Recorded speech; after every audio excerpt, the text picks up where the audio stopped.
it's like a dream comes true for us, and thanks to the design crew team.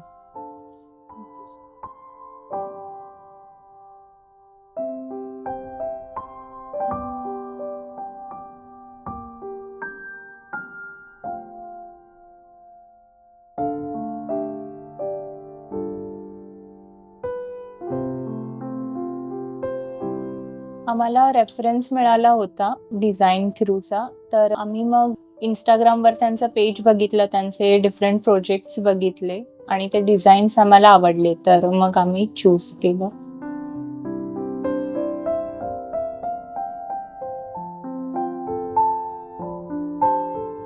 Basically या घरामध्ये माझे आई-वडील राहणार होते. तर मला ते as a low maintenance home हवं होतं. बट येट कोझी आणि सुटसुटीत छान असं दिसेल, असं हवं होतं. तर ही माझी specific related to furniture requirement होती. आणि मला आर्चेस आवडतात. त्यामुळे मी शुभमला सांगितलं होतं, की मोल्डिंग्स मला त्या फ्रेममध्ये हव्या. तर त्यांनी बाकी डिझाइन पण त्या अकॉर्डिंगली कोऑर्डिनेट केलं.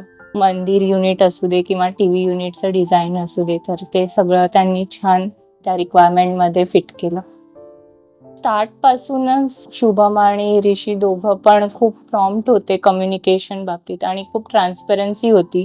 तर प्रोजेक्ट टाईमलाईनपासून ते फिनिशिंगची पूर्ण प्रोसेस आम्हाला त्यांनी स्टार्टलाच सांगितली होती आणि एक्झिक्युशन पण त्या प्रोसेसप्रमाणेच मूव्ह फॉरवर्ड झालं आणि टाईमली मॅनरमध्ये आम्हाला आमचा प्रोजेक्ट कंप्लीट करून मिळाला.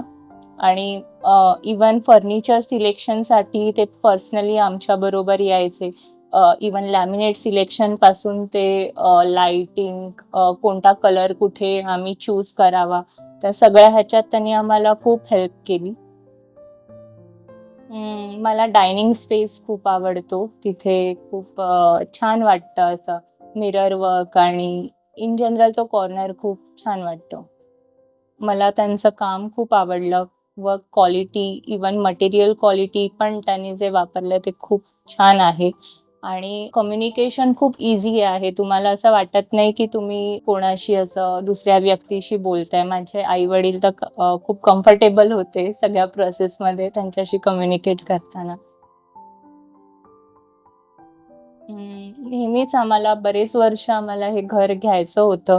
काही ना काही कारणाने ते पॉसिबल होत नव्हतं आणि इतक्या वर्षांनी जेव्हा आम्ही घेतोय, तर ते आम्हाला तसंच खूप छान आणि नीटनेटकं असं हवं होतं. तर it's like a dream comes true for us, and thanks to the design crew team.